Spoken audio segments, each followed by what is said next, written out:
दोस्तों, दोपहर 2 बजे का समय होता है। अचानक सरिता के घर की डोरबेल बजती है। फिर वह अपने घर का दरवाज़ा खोलती है तो उसके सामने एक डिलीवरी बॉय खड़ा था। वह सरिता का सामान लेकर आया हुआ था। फिर सरिता उस डिलीवरी बॉय से अपना सामान ले लेती है और अंदर जाने लगती है। वह डिलीवरी बॉय सरिता से कहता है कि तुम्हारे घर में कौन कौन है। सरिता उससे कहती है कि हमारे घर में कोई नहीं है, मेरे पापा ड्यूटी पर गए हुए हैं, मैं अकेली घर में हूँ। फिर वो डिलीवरी बॉय सरिता से कहता है कि मुझे प्यास लगी है, एक गिलास मुझे पानी दे दीजिए। फिर सरिता कहती है ठीक है, आप रुको, मैं अभी एक गिलास पानी लेकर आती हूँ। फिर सरिता अंदर जाती है और एक गिलास पानी लेकर आती है। लेकिन यह डिलीवरी बॉय अचानक अपने बैग से एक स्प्रे निकालता है और सरिता के मुंह पर कर देता है। लगभग 1 मिनट के अंदर अंदर सरिता बेहोश हो जाती है। फिर यह डिलीवरी बॉय सरिता को उठाता है और उसके बेडरूम में ले जाता है। वहाँ पर ले जाकर उसके एक एक कपड़े उतार देता है और उसे निर्वस्त्र कर देता है और अपने कपड़े भी उतारता है और खुद भी निर्वस्त्र हो जाता है। फिर वह उसके साथ संबंध बनाने लगता है। लगभग 2 घंटे तक वो उसके साथ संबंध बनाता है और जब उसकी ख्वाहिश पूरी हो जाती है वह उसे छोड़ देता है और वह सरिता की अश्लील वीडियो भी बना लेता है। फिर वहाँ से चला जाता है। अब दोस्तों, इस तरीके से लगभग 20 दिन का समय गुजर जाता है। 20 दिन के बाद वो डिलीवरी बॉय सरिता के घर पर आता है और सरिता को वो वीडियो दिखाता है। जब सरिता उसकी यह वीडियो देखती है तो दंग रह जाती है। उसके पैरों के नीचे से ज़मीन खिसक जाती है और डिलीवरी बॉय सरिता से कहता है कि अगर तुमने मेरी बात नहीं मानी तो यह वीडियो मैं वायरल कर दूंगा। आप कहीं की नहीं रहोगी, आपकी इज्जत कहीं की नहीं रहेगी। फिर सरिता उसकी बात मान जाती है क्योंकि वह मजबूर हो गई थी, क्योंकि उसने पहले ही सरिता की अश्लील वीडियो बना ली थी। फिर यह डिलीवरी बॉय सरिता के साथ लगभग 2 महीने तक गलत काम करता है। लेकिन 2 महीने के बाद सरिता के पिता को इसकी खबर लग जाती है। फिर सरिता के पिता इस डिलीवरी बॉय के साथ एक ऐसा काम कर देते हैं दोस्तों, एक ऐसा कांड कर देते हैं जिससे जानने के बाद आपके होश उड़ जाएंगे, आप भी दंग रह जाओगे और यह सोचने पर मजबूर हो जाओगे कि आखिर पिता हो तो ऐसा हो। इसलिए इस कहानी में आप अंत तक बने रहिएगा क्योंकि इस कहानी से आपको एक बहुत बड़ी सीख मिलने वाली है। बाकी दोस्तों, हमारी आप लोगों से एक छोटी सी रिक्वेस्ट है, अगर अभी तक आपने हमारे चैनल को सब्सक्राइब नहीं किया है तो चैनल को सब्सक्राइब कर लीजिएगा और वीडियो को लाइक कर दीजिएगा। चलिए दोस्तों, शुरू करते हैं और बताते हैं कि आखिर पूरा मामला क्या है। दरअसल दोस्तों, यह सच्ची कहानी उत्तर प्रदेश के लखनऊ शहर की है। लखनऊ शहर में एक कॉलोनी पड़ती है, शिव कॉलोनी। इसी शिव कॉलोनी के अंतर्गत एक राम कुमार नाम का व्यक्ति अपनी बेटी के साथ रहता था। राम कुमार की बेटी का नाम सरिता था। इसकी उम्र 20 साल के करीब थी और यह अभी पढ़ाई लिखाई कर रही थी। सरिता पढ़ने लिखने में इतनी होशियार और इतनी चतुर थी कि अगर एक सब्जेक्ट में उसके काफ़ी अच्छे खासे नंबर आया करते थे। वह हर एक काम को बड़ी आसानी से और सरलता के साथ कर लिया करती थी। राम कुमार पुलिस में एक कांस्टेबल था और सुबह को जाता था और शाम को ड्यूटी से आता था और जो पैसा वहाँ से आता था उसी से अपने परिवार का पालन पोषण किया करता था। राम कुमार की पत्नी का 2 साल पहले ही एक बीमारी के चलते देहांत हो चुका था। अब राम कुमार अपनी बेटी के साथ ही रहता था। दोस्तों, एक दिन सरिता अपने कॉलेज जाती है और अपनी सहेलियों के साथ खड़ी होकर बात करने लगती है। अचानक सरिता के ऊपर एक लड़के की नज़र पड़ जाती है। उस लड़के का नाम गौरव होता है। गौरव की उम्र 22 साल के करीब थी। वह जब सरिता को देखता है तो उसके ऊपर मोहित हो जाता है। गौरव की नज़र बिल्कुल भी अच्छी नहीं थी क्योंकि वह गंदी गंदी नज़रों से लड़कियों को देखा करता था। गौरव पढ़ने लिखने में बिल्कुल भी होशियार नहीं था। उसके हर एक सब्जेक्ट में अच्छे नंबर नहीं आते थे। जब कॉलेज ख़त्म हो जाया करता था तो शाम के समय में गौरव डिलीवरी बॉय का काम किया करता था। दोस्तों, इस तरीके से लगभग 6 महीने का समय गुजर जाता है। गर्मियों की छुट्टी हो चुकी थी, कॉलेज बंद हो चुका था। अब गौरव फुल टाइम डिलीवरी बॉय का काम करने लगा था। सरिता भी अपने पिता के साथ घर पर रहती थी। सुबह को उसके पिता ड्यूटी जाते थे और शाम को वापस आते थे। दोपहर के समय में सरिता घर पर अकेली ही रहती थी। एक दिन सरिता एक प्रोडक्ट ऑनलाइन ऑर्डर कर देती है। उस प्रोडक्ट की डिलीवरी 8 दिन की है। 7 दिन का समय गुजर जाता है। 8वें दिन एक डिलीवरी बॉय उसका प्रोडक्ट लेकर उसके घर पे आता है और डोरबेल बजाता है। फिर सरिता अपने घर का दरवाज़ा खोलती है तो देखती है कि उसका पार्सल आ गया है। एक डिलीवरी बॉय लेके आया है। वो डिलीवरी बॉय दोस्तों कोई और नहीं, गौरव ही था। गौरव जब सरिता को देखता है तो खुश हो जाता है और वह सोचने लगता है कि सरिता तो उसके कॉलेज में पढ़ाई लिखाई करती थी। फिर सरिता उसको पैसे देती है और अपना पार्सल ले लेती है और जाने लगती है। लेकिन तभी अचानक गौरव उससे कहता है कि आपके घर में कोई है। फिर सरिता उससे कहती है कि मेरे घर में कोई नहीं है, मैं अकेली ही हूँ, मेरे पिता ड्यूटी गए हुए हैं। फिर गौरव उससे कहता है कि मुझे प्यास लगी है, एक गिलास आप मुझे पानी लाकर दे दीजिए। फिर सरिता अंदर जाती है और एक गिलास पानी लेकर आती है। लेकिन अचानक गौरव अपने बैग से एक स्प्रे निकालता है और सरिता के मुंह पर मार देता है। 1 मिनट के अंदर अंदर सरिता बेहोश हो जाती है। फिर गौरव सरिता को उठाता है और उसके बेडरूम में ले जाता है और एक एक करके उसके कपड़े उतारता है और अपने कपड़े भी उतारता है और थोड़ी देर के बाद उसके साथ संबंध बनाने लगता है। लगभग 2 घंटे तक वो उसके साथ संबंध बनाता है और जब थक जाता है तो वहीं पर लेट जाता है।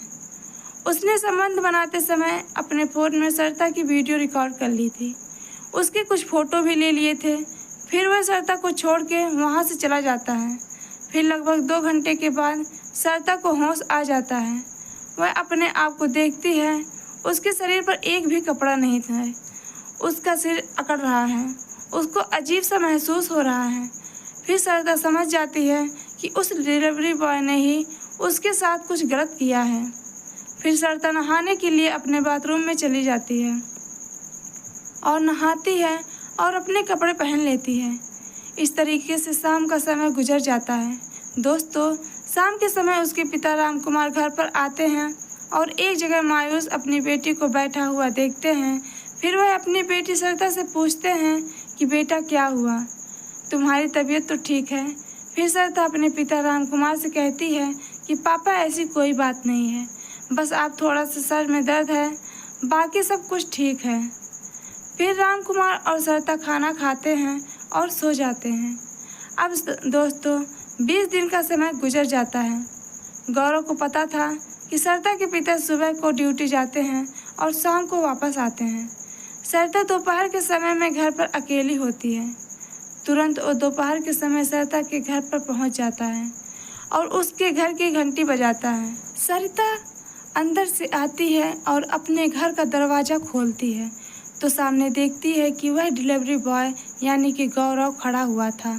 वो गौरव को जब देखती है तो आग बबूला हो जाती है, उसे गालियां देने लगती है, तरह तरह की बातें कहने लगती है। फिर गौरव अपनी जेब से वो फ़ोन निकालता है और उसने जो पहली बार में सरिता के साथ अपनी वीडियो रिकॉर्ड की थी, वह अश्लील वीडियो रिकॉर्ड की थी, वह सरिता को दिखाने लगता है। सरिता जब वो वीडियो देखती है तो उसके होश उड़ जाते हैं और वह दंग रह जाती है। फिर गौरव सरिता से कहता है कि अगर तुमने मेरी बात नहीं मानी तो यह वीडियो मैं वायरल कर दूंगा, तुम कहीं की नहीं रहोगी, तुम्हारी इज्जत खत्म हो जाएगी। अब सरिता के पास गौरव की बात मानने के अलावा दूसरा कोई और चारा नहीं था। वह फिर उसकी बात मान जाती है। अब गौरव सरिता को पकड़ता है और उसके बेडरूम में लेकर जाता है और एक एक करके उसके कपड़े उतार देता है और अपने कपड़े भी उतारता है और सरिता के साथ गलत काम करने लगता है। लगभग 2 घंटे तक वो उसके साथ गलत काम करता है और जब थक जाता है फिर वह अपने कपड़े पहनता है और चला जाता है। अब गौरव सरिता के घर पे दूसरे तीसरे दिन आने लगा था और उसके साथ गलत काम करने लगा था। इस तरीके से लगभग 2 महीने का समय गुजर जाता है। दोस्तों, एक दिन शाम के समय में राम कुमार अपनी ड्यूटी से घर पे आता है। वह अपनी बेटी को देखता है कि उसकी बेटी उल्टियाँ कर रही है और बार बार उल्टियाँ कर रही है। उसकी उल्टियाँ रुक नहीं रही है। फिर वह अपनी बेटी सरिता से कहता है कि बेटा, तुम्हारी तबीयत खराब है, चलो मैं तुम्हें दवाई दिलवा कर आता हूँ। फिर वह सरिता को लेके एक नज़दीकी हॉस्पिटल में पहुँच जाता है और वहाँ एक लेडी डॉक्टर से कहता है कि हमारी बेटी की तबीयत खराब है, इसको आप दवाई दे दीजिए। फिर वह लेडी डॉक्टर सरिता का चेकअप करती है और उस चेकअप में जो रिपोर्ट निकल आती है उस रिपोर्ट में साफ साफ लिखा हुआ था कि सरिता 2 महीने की गर्भवती है। फिर वो लेडी डॉक्टर सरिता के पिता राम कुमार को यह बात बताती है कि आपकी जो बेटी है वह 2 महीने की गर्भवती है। फिर राम कुमार जब उसकी यह बात सुनता है तो दंग ही रह जाता है। उसके होश उड़ जाते हैं और वह सोचने पर मजबूर हो जाता है कि उसकी बेटी ने अपनी मर्जी से यह सब करवाया है या उसकी बेटी के साथ ही गलत हुआ है। फिर वह अपनी बेटी को घर लेकर आता है और अपनी बेटी से कहता है कि बेटा, तुमने मेरा सर झुका दिया, लोग मेरे ऊपर थू थू करेंगे, मेरी समाज में इज्जत थी, तुमने मेरी इज्जत खराब कर दी। या तो तुमने अपनी मर्जी से यह सब करवाया है या तुम्हारे किसी ने बलात्कार किया है। फिर वह कहता है कि तुम इसके बारे में मुझे पूरी जानकारी बता दो कि आखिर पूरा मामला क्या है। फिर सरिता अपने पिता को वह कहानी बताती है और उससे कहती है कि एक गौरव नाम का लड़का है जो हमारे घर से थोड़ी दूरी पर ही रहता है और डिलीवरी बॉय का काम करता है। एक दिन वह डिलीवरी लेकर मेरे घर पर आया हुआ था और वह अचानक उसने धोखे से मेरे मुंह पे एक स्प्रे किया और मैं बेहोश हो गई और उसने मेरे साथ गलत काम किया है और मेरी अश्लील वीडियो भी बना ली है। फिर 20 दिन के बाद वो मेरे पास फिर से आया। उसने वह वीडियो मुझे दिखाई और बार बार मुझे ब्लैकमेल करने की कोशिश करने लगा। इसलिए मैंने उसकी बात मानी और दूसरे तीसरे दिन वह मेरे घर पे आता है और मेरे साथ गलत काम किया करता था। फिर राम कुमार गौरव के घर पर चला जाता है और उसके पिता राजेश से कहता है कि तुम अपने बेटे को बुलाओ, तुम्हारे बेटे ने मेरी बेटी के साथ गलत किया है, उसके साथ बलात्कार किया है, उसके फ़ोन में मेरी बेटी की अश्लील वीडियो है और उसी से वह उसको ब्लैकमेल करता है और उसके साथ गलत काम करता है। फिर राजेश अपने बेटे गौरव को बुलाता है और उससे कहता है कि बेटा, यह जो कह रहे हैं क्या यह बात सच है। फिर गौरव मुकर जाता है और कहता है कि यह जो कह रहे हैं वह बिल्कुल झूठ है, ये मेरे ऊपर इल्ज़ाम लगा रहे हैं। फिर राजेश राम कुमार को धक्के मार के वहाँ से निकाल देता है। फिर राम कुमार मुंह लटकाए हुए अपने घर पे आ जाता है। वह शाम का खाना भी नहीं खाता है। राम कुमार को नींद भी नहीं आ रही थी। वह करवट बदल रहा था और यही सोच रहा था कि आखिर किया तो किया क्या जाए। फिर राम कुमार के दिमाग में एक खौफनाक प्लान चलने लगता है। फिर अगले दिन जब सुबह होती है तो दोनों कॉलोनियों के बड़े बड़े जिम्मेदार लोगों को बुलाता है और पंचायत बैठाता है। पंचायत में सबसे पहले गौरव से पूछा जाता है, क्या तुमने सरिता के साथ गलत काम किया है, उसका बलात्कार किया है। गौरव वहाँ पर भी मुकर जाता है और कहता है कि मैंने सरिता के साथ कुछ भी नहीं किया है, यह लोग मुझे बदनाम करने की कोशिश कर रहे हैं, यह लोग मेरे ऊपर इल्ज़ाम लगा रहे हैं। फिर सरिता से पूछा जाता है, क्या गौरव ने तुम्हारे साथ गलत काम किया है। तो सरिता रोते हुए कहती है कि गौरव ने मेरे साथ बहुत बड़ा गलत काम किया है। उसके पास उसके फ़ोन में मेरी एक अश्लील वीडियो है। उस वीडियो से वह मुझे ब्लैकमेल करता था और दूसरे तीसरे दिन मेरे घर पे आता था और मेरे साथ गलत काम किया करता था। सरिता रोते हुए यह बात बता रही थी। उसकी आंखों से आंसू आ रहे थे। फिर रामकुमार अपनी बेटी की आंखों में जब आंसू देखता है तो उससे बर्दाश्त नहीं होता है और अपनी पर्सनल रिवॉल्वर निकालता है और गौरव के सीने में 2 गोलियां मार देता है और राजेश के सीने में भी 1 गोली मार देता है। फिर इन दोनों की मौके पर ही मौत हो जाती है। अब पंचायत के लोग नज़दीकी पुलिस स्टेशन फ़ोन कर देते हैं और तुरंत ही यहाँ पर पुलिस आ जाती है और रामकुमार को गिरफ्तार कर लेती है। फिर पुलिस रामकुमार से पूछताछ करने लगती है और कहती है कि तुम भी तो एक पुलिस कांस्टेबल हो, आखिर तुम इतना बड़ा कदम कैसे उठा सकते हो। फिर रामकुमार पुलिस को कहता है कि मेरी बेटी के साथ उस इंसान ने गलत काम किया था, उसकी इज्जत लूटी थी। मुझे बहुत गुस्सा आया, मुझसे बर्दाश्त नहीं हुआ। मैं अपनी बेटी की आंखों में आंसू नहीं देख सकता था, इसलिए मैंने यह कदम उठाया। फिर पुलिस रामकुमार के ऊपर मुकदमा दर्ज करती है और कोर्ट में पेश कर देती है। फिर जज साहब रामकुमार को आजीवन कारावास की सज़ा सुना देते हैं। दोस्तों, इस कहानी को सुनाने का हमारा मकसद आप लोगों को परेशान करना या आपका दिल दुखाना नहीं था, सिर्फ आप लोगों को सचेत और जागरूक करना था कि हमेशा आप लोग सुरक्षित रहें। गलत मानसिकता वाले लोगों को अपने घर में ना बिठाएं और अपने परिवार में हमेशा ध्यान रखें ताकि आपके घर में भी गलत काम होने से बच जाए।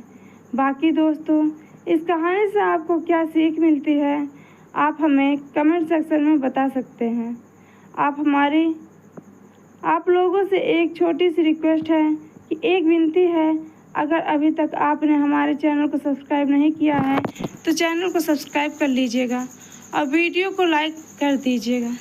चलिए दोस्तों, मिलते हैं फिर किसी और वीडियो में। तब तक आप अपना और अपने परिवार का ख्याल रखें, हमेशा सुरक्षित रहें। जय हिंद, जय भारत, राधे राधे, जय श्री कृष्णा।